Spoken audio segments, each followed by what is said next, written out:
When I'm walking down the street. I do want to say to Doni and many of you in this room that over a very long career in this city, all of you have helped me and my colleagues tell the truth and to try to tell. I may not look like you and you me, but my head up. I'm South Carolina, so I just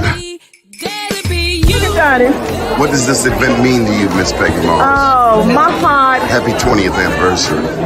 My heart is about loving up on my sisters. Do you know what it feels like to have your sisters in the room? John. And dare to be different and unique. I'm gonna be the best me I can be by letting His glory shine through. I am beautiful, I am blessed, but not just what you see in the flesh. I'm free from people, free from myself. There's a the doctor lived next door to the janitor, to the reverend, and the lawyer. We were together. Now we get so high and mighty that you create stress for your society because you don't like poor black folks either. That's a health problem. Get yourself together so I can stop being taking care of geriatric people and get back to pediatrics. I thank you, Doni, for all you've done. Let's keep doing it all the more. letting His glory shine through. Dare to be you, dare to be me, dare to be different and unique. I'm gonna be the best me I can be by letting His glory shine through. And I dare you, I dare you, I dare you to be you. First name's Doni, last name's Glover. In it to win it for the long haul, baby. Allison Duggan, how are you? Did I say it right? Duggan? Yes, Duggan, that's perfect. All right. Allison, thank you for your patience. How are you this morning? I'm wonderful. Glad to be here. How are you?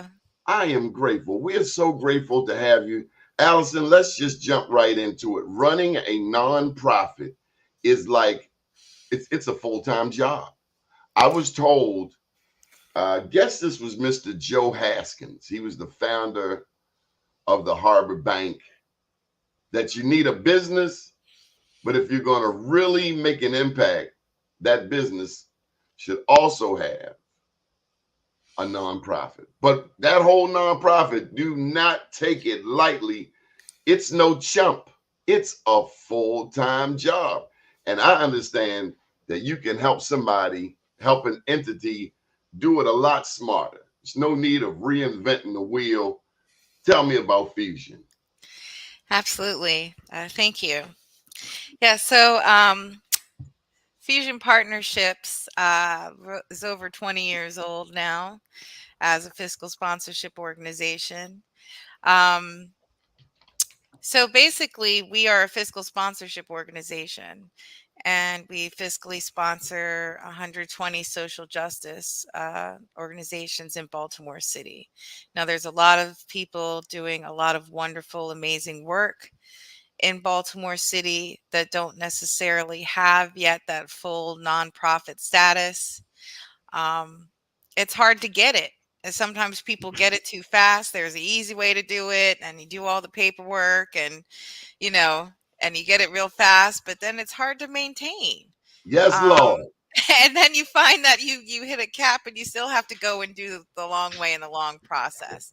And then having the structure to like have the backbones and the bones that you need to like have it thrive and survive is a whole other beast and animal. So basically, Fusion Partnerships, we serve as a fiscal sponsor, and organizations that don't have their 501c3 yet, but have been doing great work and have some of their bones together and want to do wonderful things in Baltimore City, can apply to become a partner. And then that allows them to go using our 501c3 status to go forth, apply for grants. We take care of their Back financials. office, the Yes, back we take office care stuff. of the back office stuff. They can go forth. I mean, you still have to have your team like you are your own organization fully, but we do have the back office stuff. And You know, that's you, the important, and that's really the, I would say it's the most important part, right? I mean, because oh yeah, without your paperwork straight, you're illegal. You're getting money in inappropriate fashion, and we don't want any trouble. We want no trouble with the IRS. yeah. I mean, it's hard enough, like all the pieces that you need to have a nonprofit, you know, like if you need to have like employees, and we have the HR component for people who have enough to be able to put people on payroll. You know, we handle the taxes, we do the orders, you know. we we have the general liability insurance. You know, there's a whole lot that comes with that, and the cost of an organization to do it on their own as well, is much higher than it is being under fusion. I just want to get this in before I get into trouble. I don't like to have any trouble on the streets of Baltimore. I better acknowledge Dr. David Miller, who introduced me to Fusion Partnership. A very special friend of mine going back many, maybe 25 years or so. And so when he told me about Fusion, I literally beelined to your office. I didn't want the website, the email, that wasn't fast enough. I wanted to come to see you right away, and you warmly welcomed me in, and I'm so grateful because you opened my eyes to a gold mine. I mean, it's a gold mine. Oh yes, but you know, those who are our partners, you know, they're Fusion partners, but they're also the Fusion family. That's the true gold mine. The work that our partners are bringing to Baltimore City and trying to support this work to really see change is what's most important. And the collective, you know, not just each organization on their own. It's about the whole as a collective, the resources within the groups that they have together as well is also equally important. So, Any success stories that you'd like to share? That's always a good twist.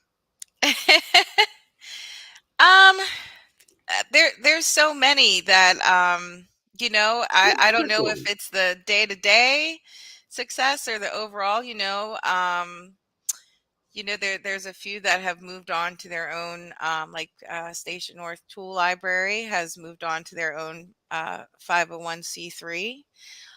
Youth Resiliency Institute, are they on their seventh or eighth year of doing their own full-fledged Fourth of July in Cherry Hill with the fireworks and everything celebration? Um, it's as big as downtown's, but for an isolated area that doesn't get that access, and to have those sort of celebrations and cultural things happen all the time. That itself, it's huge, and that itself is always a victory and celebration. Um, and then we also have like Kevin L. Cooper Foundation, who started with us maybe with smaller grants, and um, uh, Miss Greta received. We've seen her every year just grow to getting larger grants. You know, she's not huge, but she's had a healthy growth um, in her work. So, Who you know, would the variety of successes are just who should contact Fusion Partnership?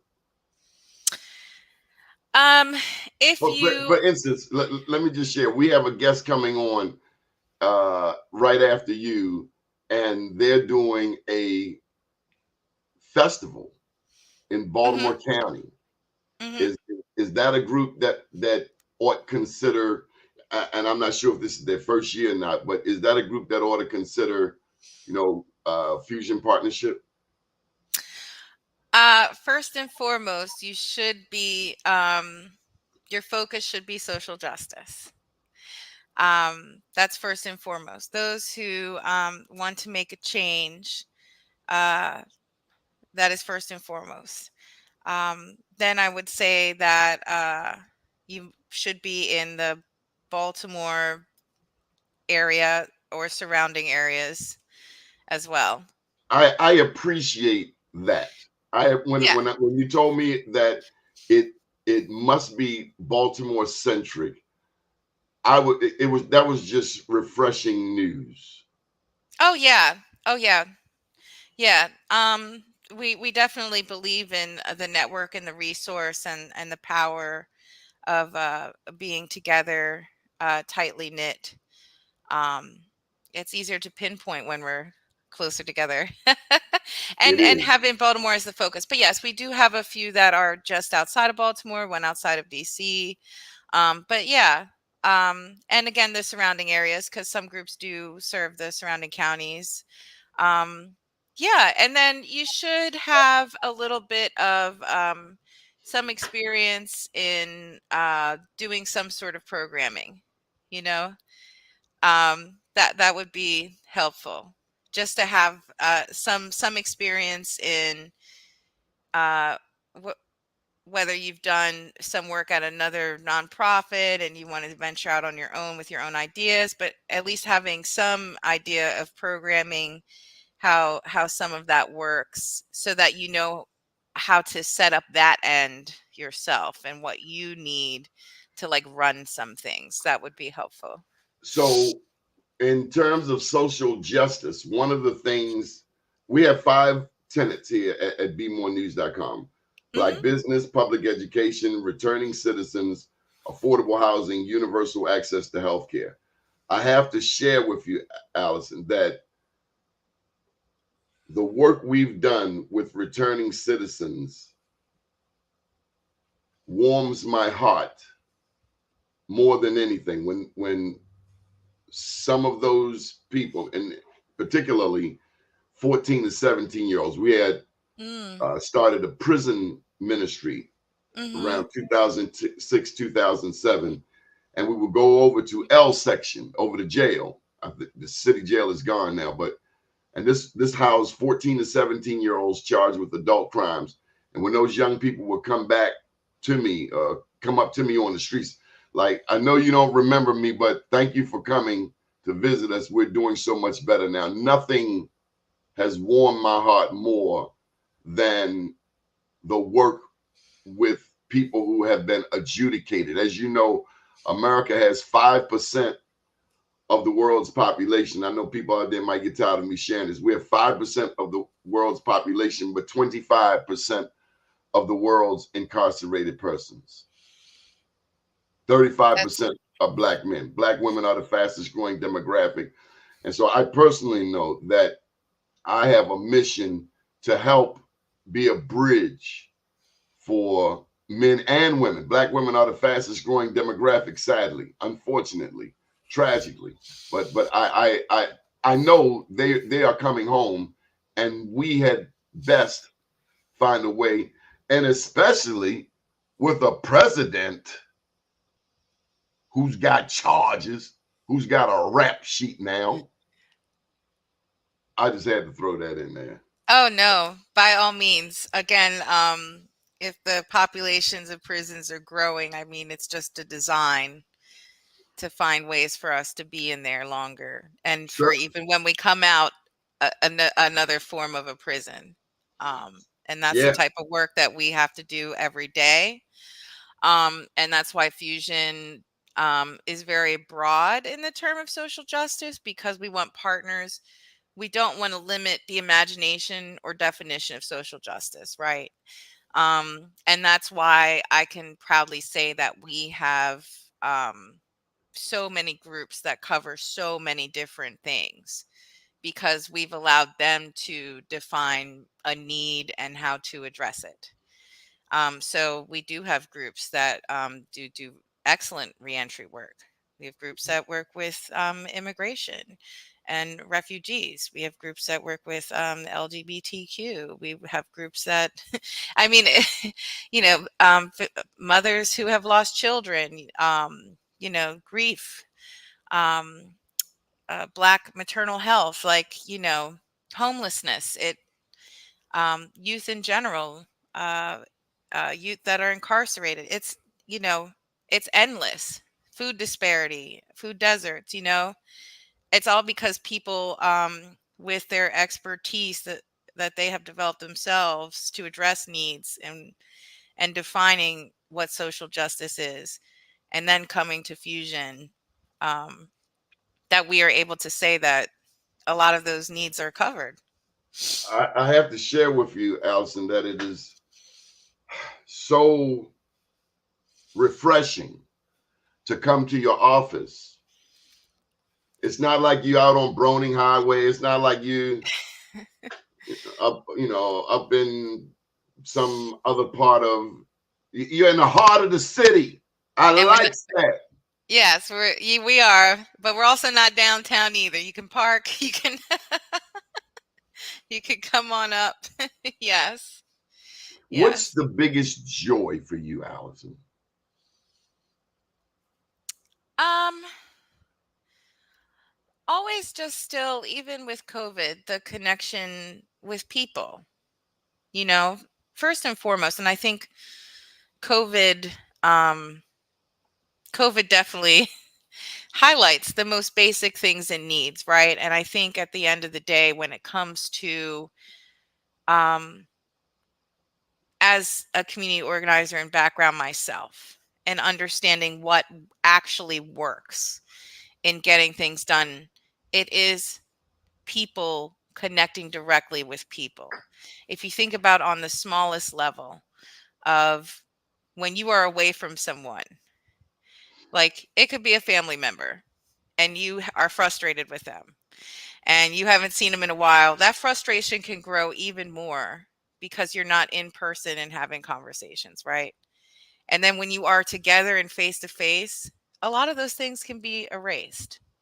And so thinking about on all levels how that actually works in connecting and organizing, whether that is and that is what's needed most. And that's what philanthropy needs. Philanthropy needs that from us, like they need to come and have that connection with us, right? But they need to also come to us. We need to meet somewhere together for them to get and understand and have that connection as well. And I think like that's the most basic thing that it is, and the most important is that basic connection. And when you base everything on that and how you can actually get things done, it's a lot of work. It is a lot of work to be present and to connect. But that's really what it boils down to. I think it's important. I'm going to your website that we acknowledge your team. I want you to have. I want them to see this. Uh, to see the show and to know that we had them in mind. Who's on your team, on the Fusion team? Well, oh my goodness. If I go down the line, um, I hope I don't forget anybody, but me and Sarah McCann are co-directors of Fusion. And then we have Tamika, who is the coordinator for Infusion, our grants program. And then we have our lovely partner engagement coordinator team, which the manager is Alana, who is the daughter of our one of our founders of Fusion as fiscal sponsorship.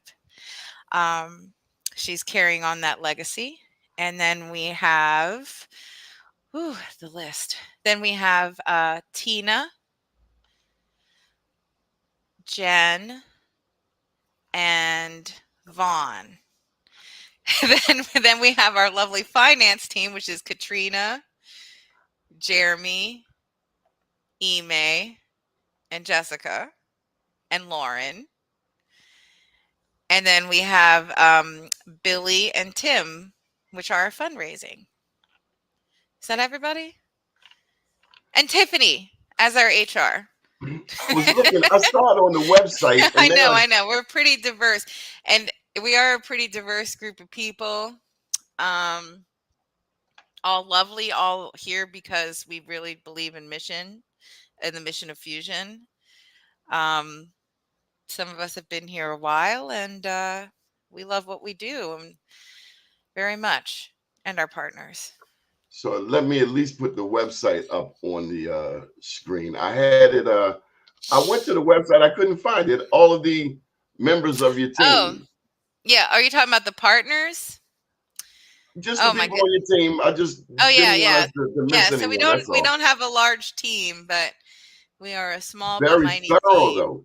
And I tell you this, Allison, honestly, in this era where people are always talking about DEI, when I saw your team, it's Hmm. obvious and it's warming because a lot of times America has a tendency to play, oh, DEI, or yeah, we're diverse. And when you look at it, it's like that's not diverse. But just what I saw was a very diverse team, and you could literally feel the love. When I came into your office, I could feel the love. It was life. I knew there was life going on there. It wasn't, Oh yes, and that was what I was talking about that connection, right? That's what's most important from the jump is that. this is a Gwen Levi. She a very special supporter of our network.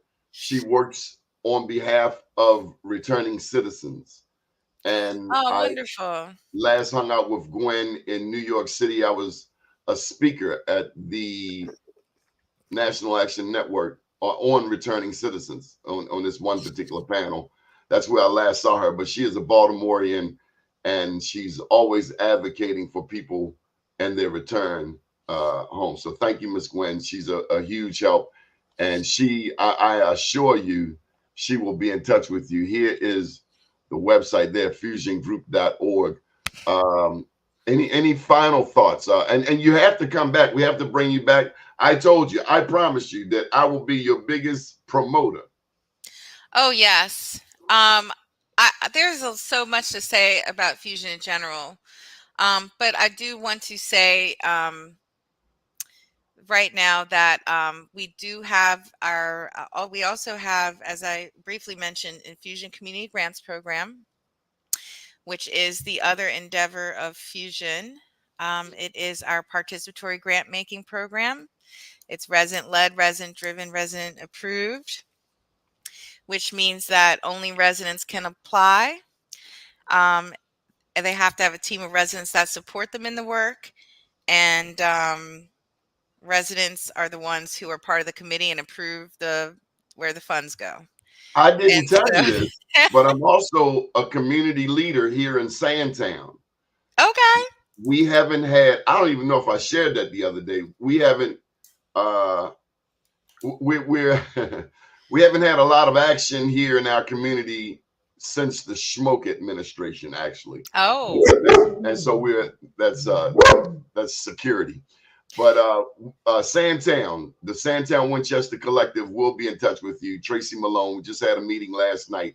So that's another part of what I do. And that's again where I so acknowledge Fusion Group, because not setting up a nonprofit and all of the things that come with maintaining it is more than a lot of people can handle. And as you said, you've had graduates go on to become self-sustaining. Allison, I want to yes. thank you. I don't want to hold up the next guest, but we will be bringing you back. Trust and believe. And we have other platforms that we want to share with you and the Fusion Yes, Group. please share about our film fest, which highlights our Infusion grantees and the art show.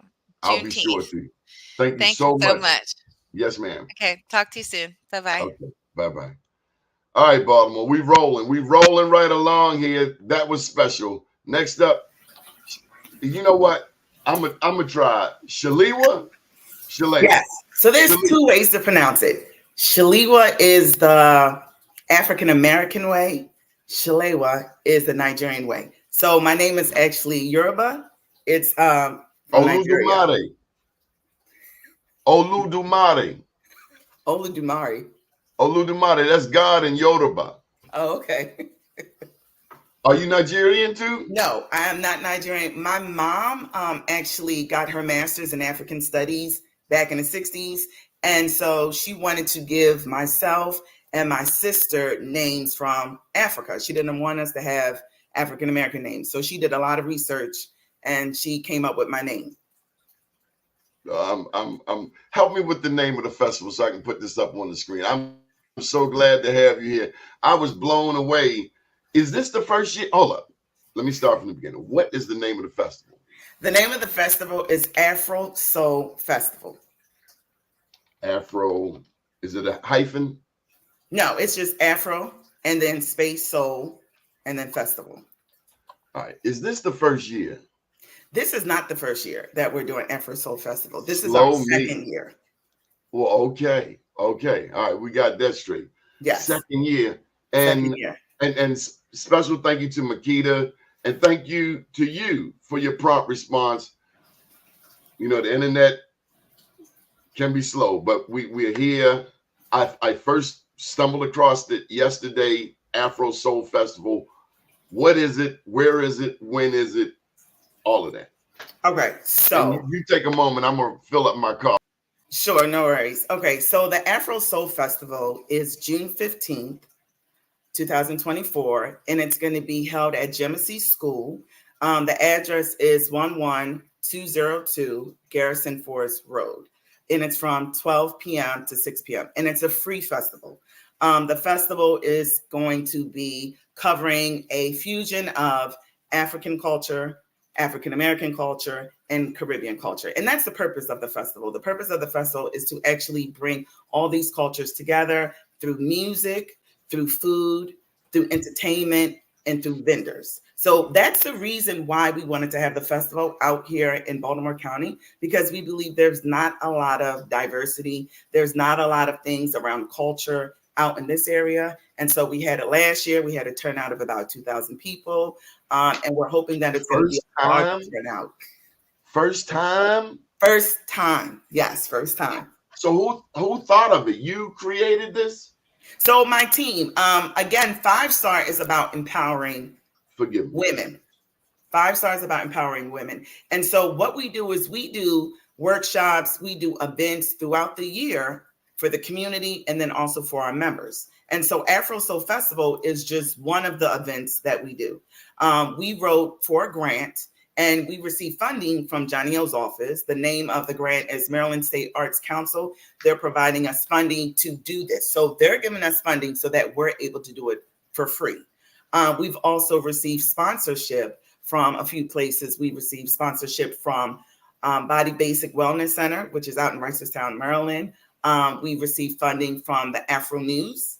We received funding from District 11 Legislative Council. So those people have poured into us so that we're able to bring this to the community for free. Most festivals are not free.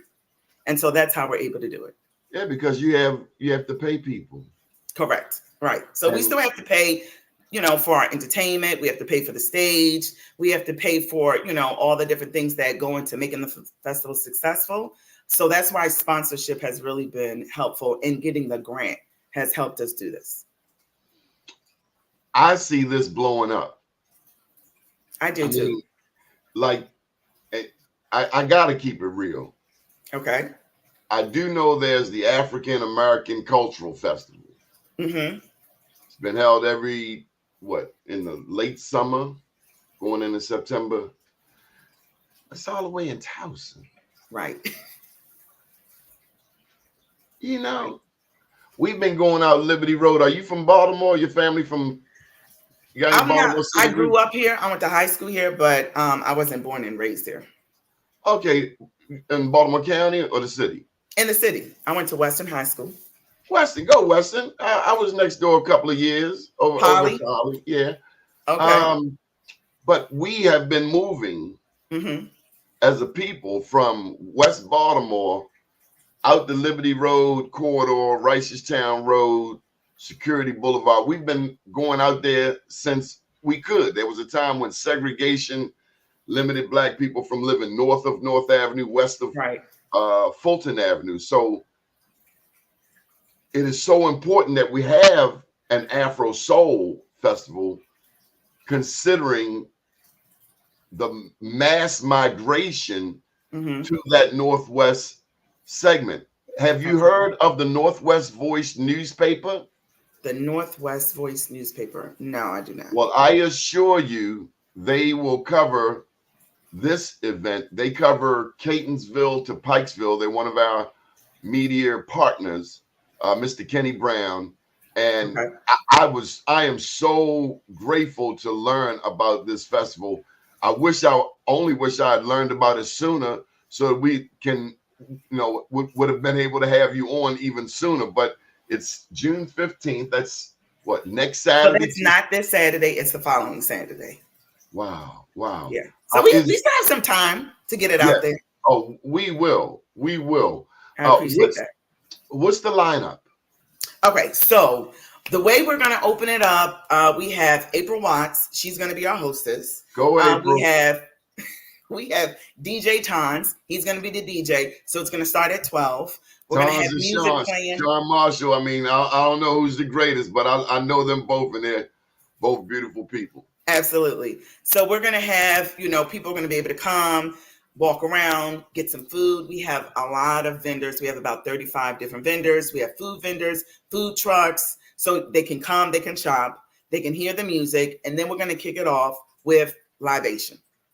A lot of people don't understand. We're going to have someone who's going to be doing libation, right?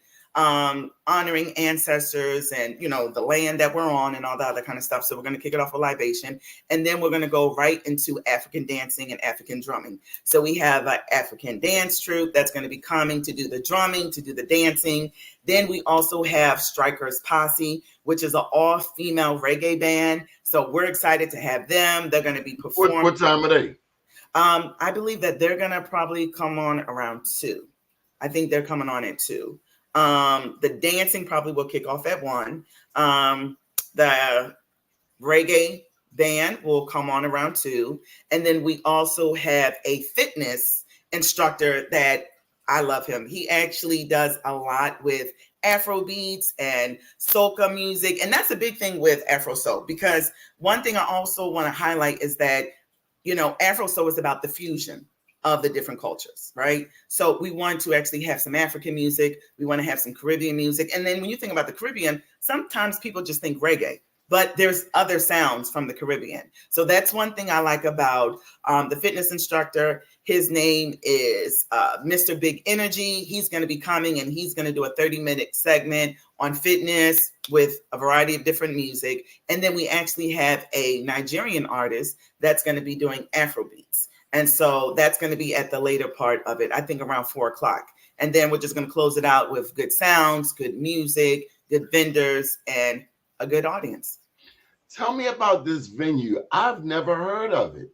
Okay, so Jemisi School it's like tucked away. It's a little area, kind of. I don't know if you're familiar with Irvine Nature Center.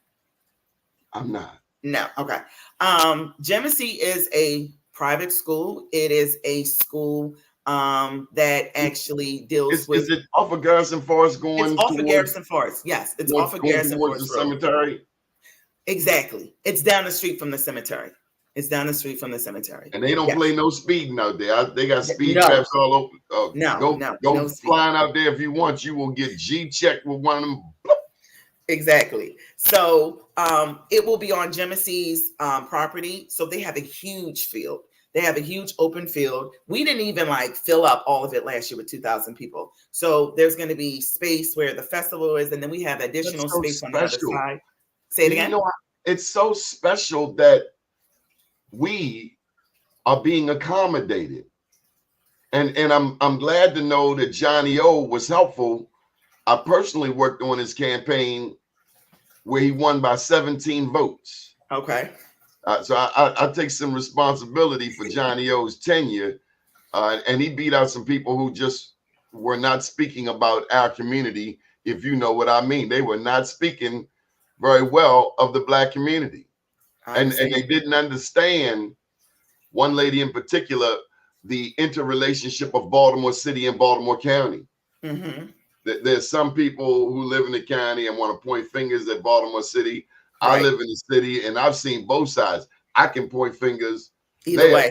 But yeah, as you point, though, there's 3 coming back at me. So I'm so proud to hear about this. Is there a website? There is a website.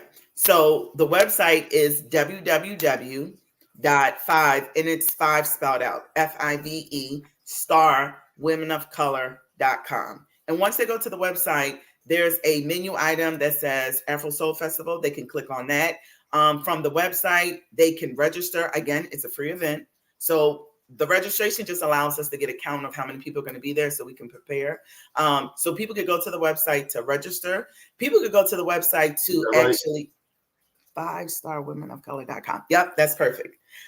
People could go to the website to actually sign up if they want to be a vendor. We're still, even though we have over 35, we're still looking for more. We can hold and accommodate a lot more vendors. So people could go to the website and click on that link and see a link to register for vendors. People could go to that website if people are interested in sponsoring us. Because again, we're not able to do this without sponsorship. We do have some great sponsors already, but we would love to get more. And again, we have t-shirts. Oh, so I don't know if you can see the t-shirts. So we got t-shirts designed for Afro Soul Festival. They can go to the website and actually order their festival t-shirts so that they can walk around and say, I was at Afro Soul Festival. So they can do all that on the website. I was at the White House. Okay. I guess this was February, and they had African Caribbean Day, African American Caribbean Day. A lot of us African Americans are not as aware of the history of Blacks in the Caribbean, of Blacks in South America, of Blacks who don't speak English, may speak Spanish, or Portuguese. Right. Why is it important to you to have that Caribbean flavor?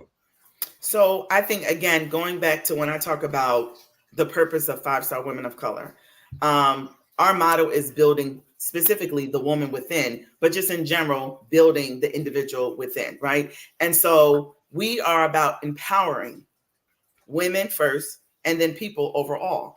My belief is that when you empower the Black woman, then everything else trickles down. So it's important to educate. And so we're not saying you have to do this. We're saying if we give you the knowledge, if we give you the information, therefore now we're giving you a position to be empowered to now move and act differently. So it's important with the Afro Soul to bring all these different cultures. I think that kind of growing up in Baltimore, and again, my stepfather is Nigerian. So I have had a little bit of the opportunity to be in Nigerian environments.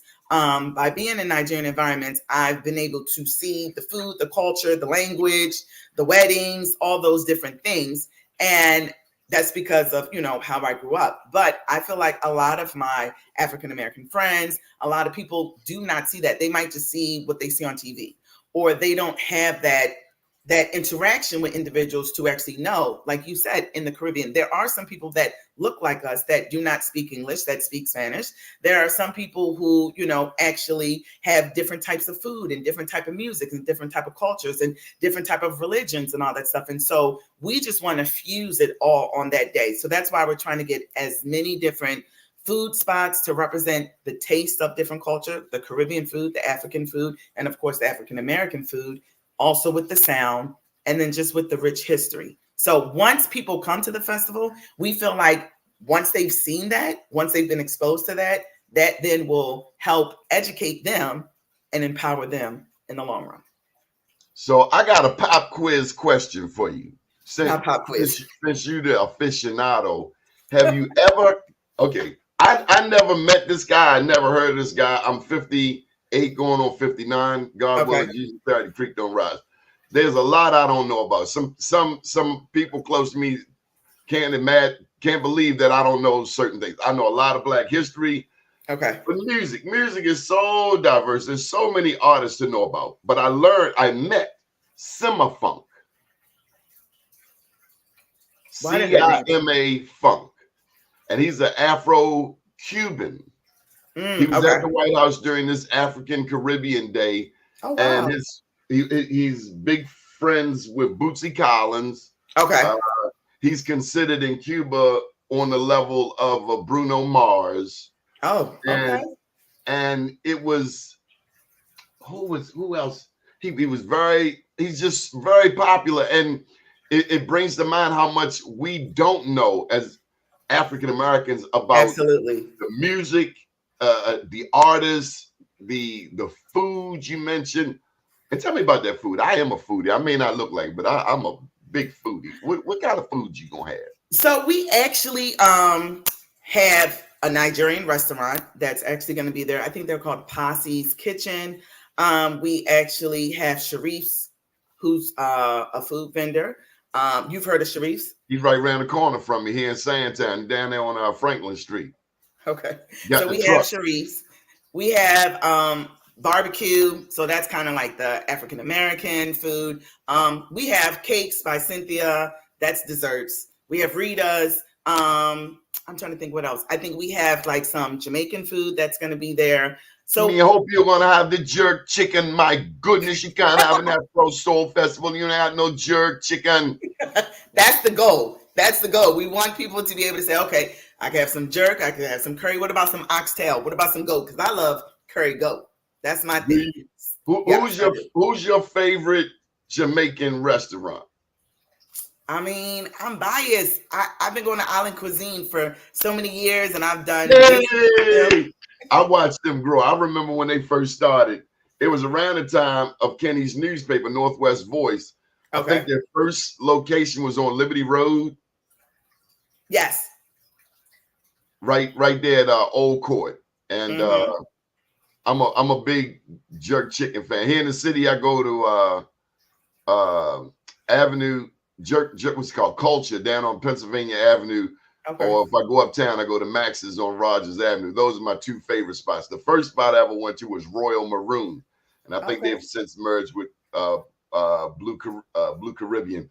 But out there, island cuisine. You also have Tasha Unk. Tasha's aunt, right? And Tasha's aunt, she's moved her location because she was further up Liberty, but now she's kind of further out. She moved her location. I think it's place. bigger. What do you call Sister's Place now? Because that's where Sharif's. I was out there and I saw Sharif has a physical location out there.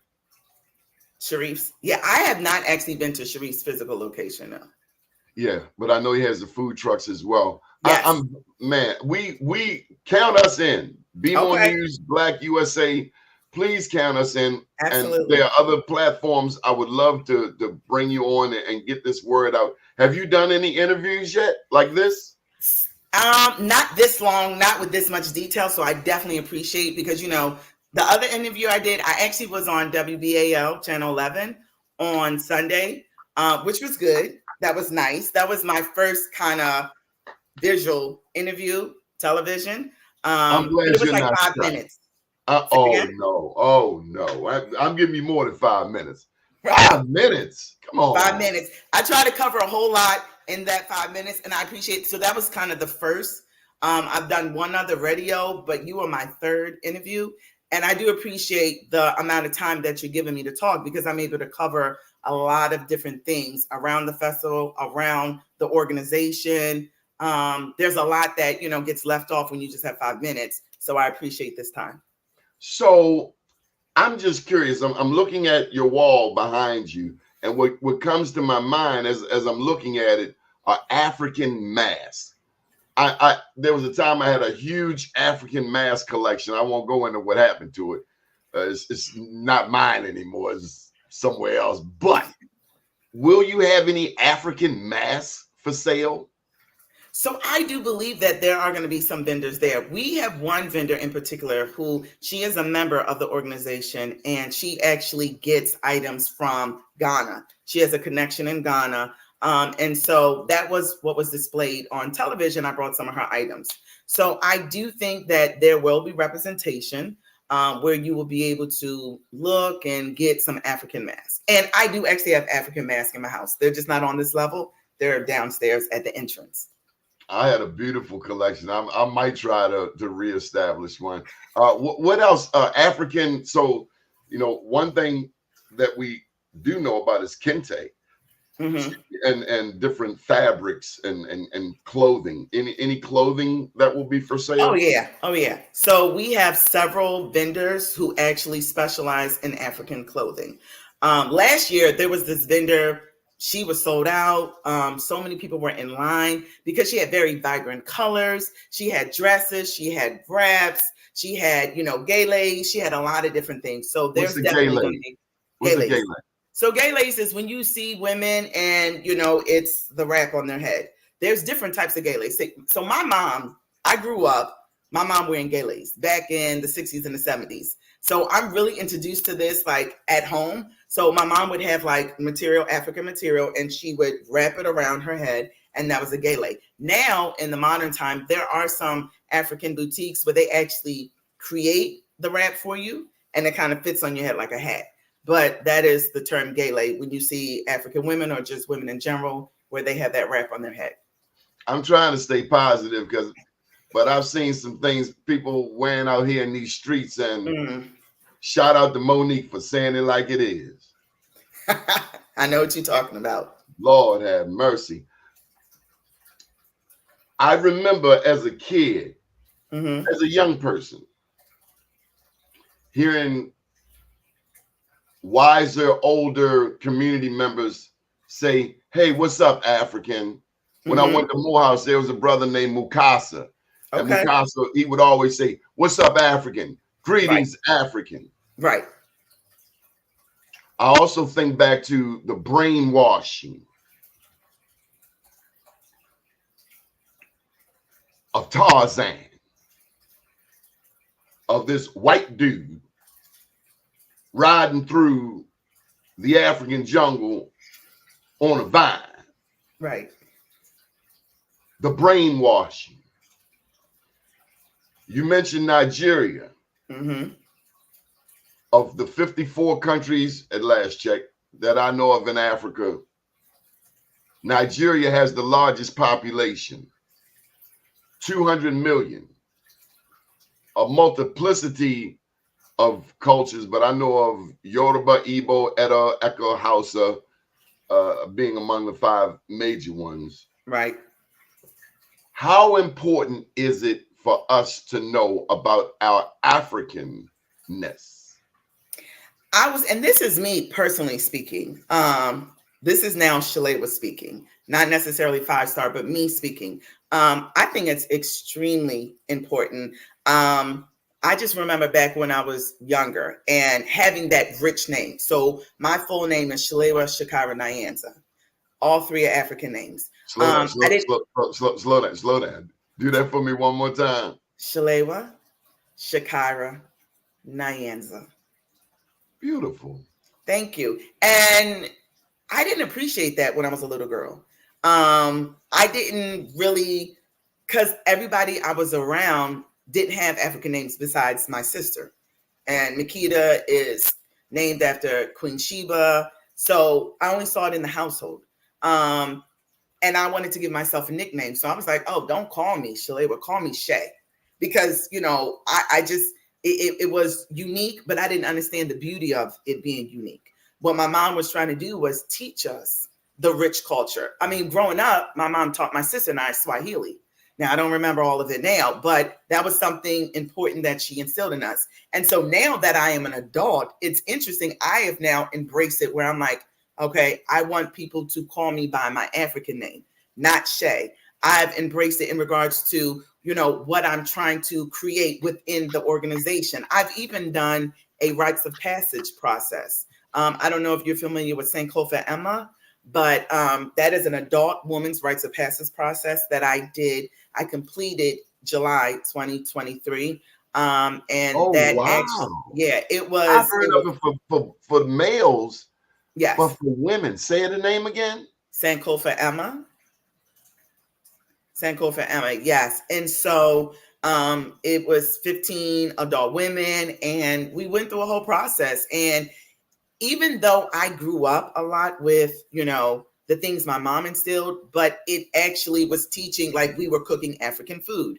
We were actually making garments. Like when we would come to sessions, we were wearing our lapas. It was a point where we had to sit with ourselves. Like we couldn't wear fake nails, fake lashes, makeup, earrings. Like we had to connect with what we were as African women.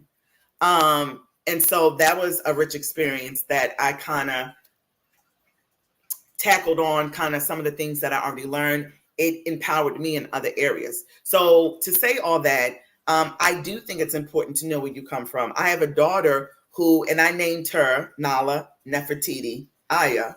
And I love the Nefertiti part because you know what that means. It means the beautiful one has arrived. I wanted her to have a rich African name. And now she's gone off to college. And it's interesting, for the first time, she's saying, Mommy, when people see me, they say, I have a look. People come up to me and say, are you from Ethiopia? I want to get tested to see what, country in Africa I'm from. And so now some of the things that I've been doing are trickling down to my 19-year-old daughter. So I believe that in order to know where you're going, you have to know where you came from. And so that's important. Very warming to my soul. A 19-year-old daughter, I would have never imagined. Congratulations to you. Thank you. For good living. I have to put in a plug for my son, Asan, Asaan.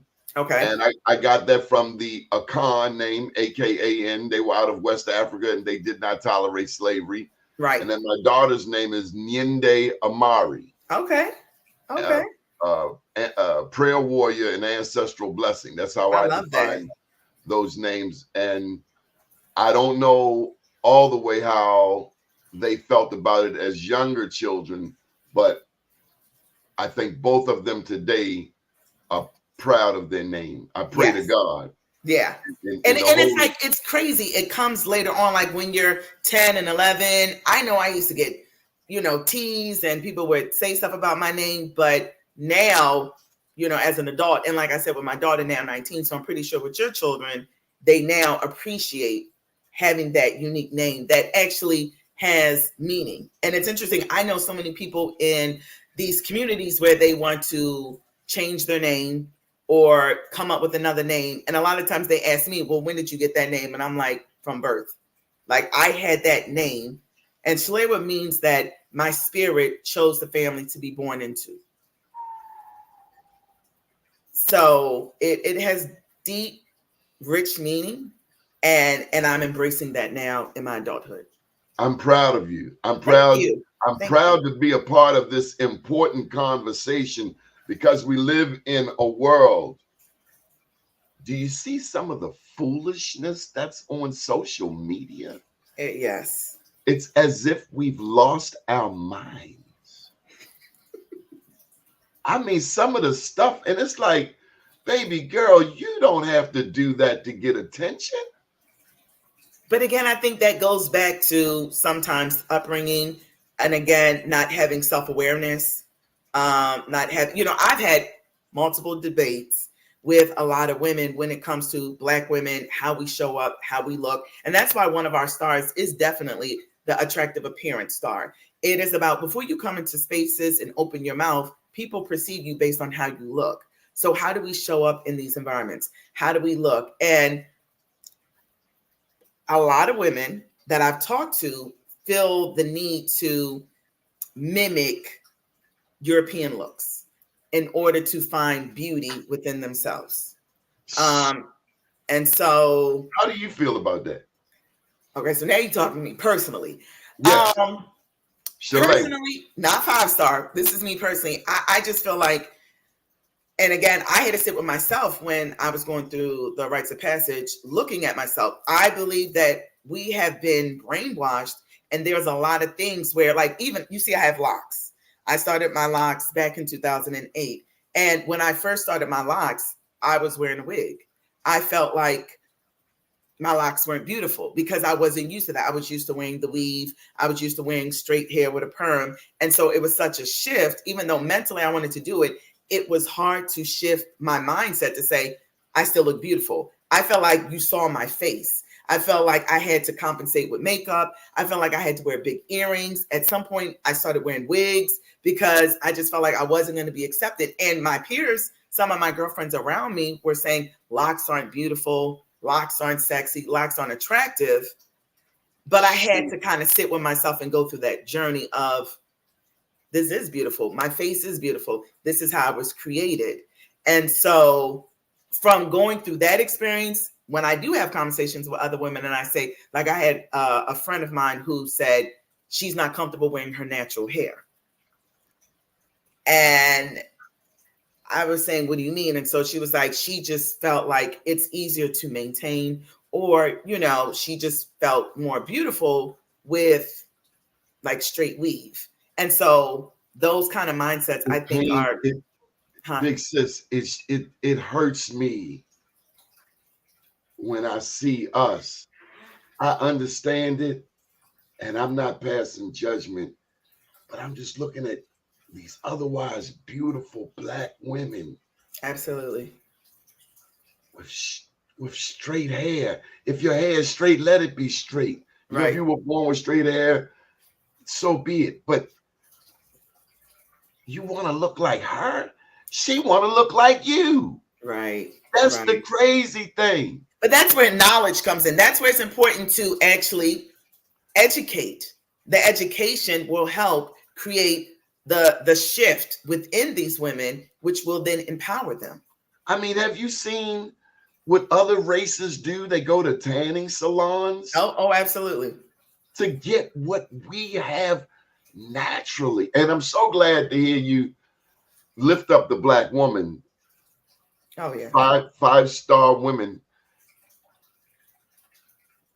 The Black woman is the mother of humanity. Right. That ankh, that symbol of life, is about y'all's womb. Absolutely. Oh, see, where is it? Right here. I don't know if you can see the ankh. Yeah. Symbol of life. Right. Long before birth of life, to birth life. And that's another thing. We want to birth life into other women. So we have work out here to do. This is so refreshing to hear. What contact information do I need to put up on the screen? 5-star Women of Color. There 5-star Women of Color, right? That is the website. On that website, they can actually email us, and we respond to all kind of, you know, questions, whether they're interested in membership, whether they're interested in, you know, what events that we're doing. Again, we have 5 stars that we focus on, and throughout the year, I have a board and I have staff, and as an organization, we put on different type of workshops. So, you know, women, we want to educate them on homeownership. So one of our stars is homeownership. We do workshops on homeownership. We do workshops on being financially secure, how important it is as Black women to be financially secure and have financial wealth. We do workshops on what it means to, you know, have an attractive appearance, which I spoke on a little bit earlier, and sophistication and culture. That is another star of ours, to develop a level of sophistication. You can have a certain amount of education, you can have all this money, but it doesn't always equal a level of sophistication. So we focus on sophistication and culture, where the Afro Soul ties into that. So, you know, we want people to go to our website. We want them to learn about who we are. We want them to learn about what we're trying to do within the community. We ask for support through donations, through sponsorship. And if people are interested in membership, we welcome them to join what we're trying to do for the Black woman. I'm so proud of you. Can you give me those 5 stars? Yes, 5 stars. So education. That is 1 star. Education is everything. Anything, as long as you're alive and you're learning, you're receiving education. So one of our stars is education. Our 2nd star is financial wealth. Our 3rd star is homeownership. Our 4th star is attractive appearance. And our 5th star is sophistication and culture. And so when I created 5-star, I looked at it like, when you think of a 5-star restaurant, you think of good ambiance, quality food, the best service. That's what a 5-star. That's why you have some 2-star restaurants, you have some 1-star restaurants, and then you have some 5-star. So I looked at what would I think would kind of create a 5-star woman. Now, to be a member, you don't have to have all 5 stars. But our goal is, you can wear whatever you want. Wherever you were at, we will meet you. But our goal is to, and this is what makes our organization a little bit different than other organizations. Like, I'm a part of a sorority. I'm an AKA. There are a lot of other great organizations that do things for the community, but our focus is on the women, and our focus is on really our members, but then also the community at large. So again, we want to help these women to grow. We want to build these women. So when these women are now empowered, it trickles back into the community. Imagine if all of us as women, and they would tear down negative stereotypes. I feel like there's a lot of negative stereotypes around Black women, but the more that we empower and uplift each other and we grow in those areas, I feel like that is what a 5-star woman is. She is empowered with her education. She has financial wealth. She has home ownership, whether she owns a home or she has the knowledge on how to purchase a home or use it for business reasons. She actually has an attractive appearance, not saying that she's the prettiest woman, but that she cares about her appearance and that it speaks volumes when she steps into the room. And then also she has a level of sophistication in the culture. Wow. These numbers are through the roof, so keep going. I don't know what else to say. You're on a roll, sister. Tell me about Makita. I don't know if I've ever met Makita in person, but we've been Facebook friends for quite some time. When I saw the invite, first I had to go see like who this was, like what the festival was about, and I was like, oh. Once I read it, count me in. That's why I wanted to. And then I saw the date. It's not that far away. Right. The world should know about this. I want to hear everybody talking about this. Oh, I appreciate that. And I agree. And that is why we feel like it's so important for, people to hear about this. We, started out, like I said, last year. This is our second year. This is something we want to do annually, and we want to grow. And we want to be known for an organization that is empowering people through. I'm going to tell you where you can get some sponsorship from.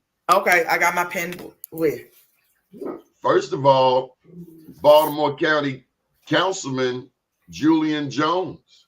Now, I've been told that one of my board members have been saying, we need to reach out to Julian Jones. And we actually have some work in the process of connecting with him.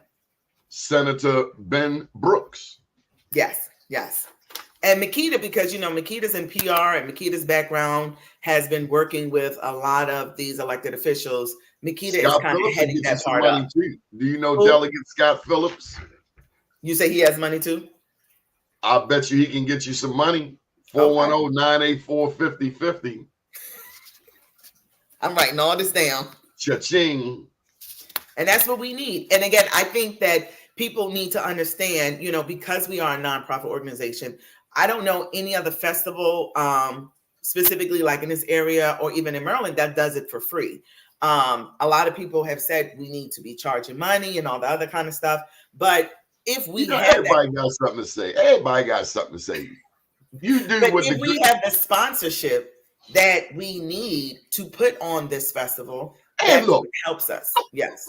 And let me not forget Speaker. You got the Speaker of the House out there. The Speaker of the House of Delegates in Annapolis, Adrienne Jones. Let's not forget her. Very powerful platform. She's the one who puts on the African American Cultural Festival in Baltimore County. Yes, absolutely. Yeah. Do what the good Lord sends you to do. And there's plenty of money. But when I think about the wealth of Northwest Baltimore County out there where you are, right. When I think about some of the money we pay for them houses out there, because I got jokes. Let me just tell you Baltimore City, so you can appreciate it. I talk about Hoodlawn, Vandalstown, and On My Arm and My Leg Mills. But all my family lives out there, and I love it just the same. I was the editor, actually, of the newspaper out there. Okay. But all of our wealth, that's what people want. They went from Baltimore City to Baltimore County because Baltimore City, they wanted something better. So we're out there. It's not like we don't have, collectively, we have $1.6 trillion in annual disposable income. That's enough.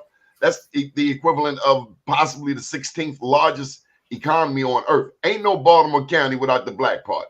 Trust and believe. Ain't no Baltimore County without the Black wealth from Security Boulevard around the Ricestown Road. Absolutely. So there's more than enough money. And I'm glad to hear that you know about the Maryland Arts Council. Any final thoughts before we get out of here? Say it again. Any final thoughts before we close out? Again, thank you. Like I feel like I've covered a lot. So just my final thoughts would be, one, to thank you. I appreciate you reaching out and allowing us as an organization to even be on here to talk about what we do, because it's very important, and also to give us the platform to talk about the festival. Again, our festival is June 15th. It is from 12 p.m. to 6 p.m. It is a free festival. It is a family-friendly festival. Bring your tents, bring your chairs. There's plenty of space. So we want everyone to come out and just enjoy themselves. Again, we want to thank our sponsors. We want to ask if there is anyone who's interested in sponsorship to please go to the website. We're looking for vendors still. So if anyone's interested in being a vendor, you can go to the website.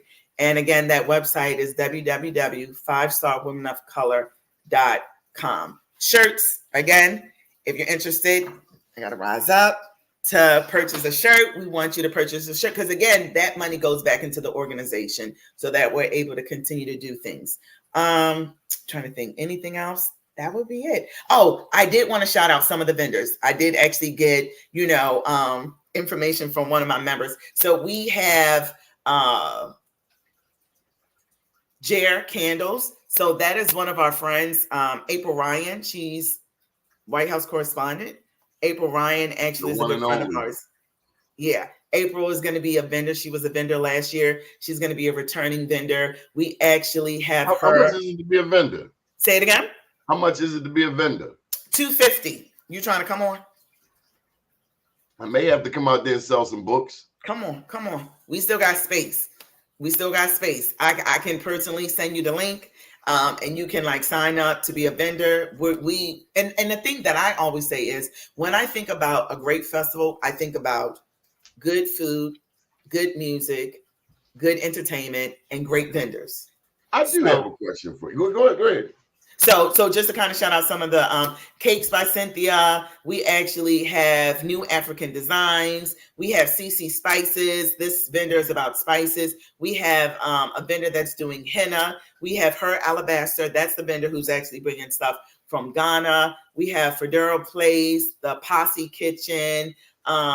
We have Ifa for Kids. That is a vendor very close to me. I don't know if you're familiar with the Ifa, but we're going to have her out there, and that's more around the African spiritual kind of area where she's going to be doing stuff with children. So that is a vendor. What else? Rita's Italian Ice, Malik's Fashion. So those are kind of just to name a few. Okay. Well, I have to make sure I put you in touch with the Northwest Voice newspaper.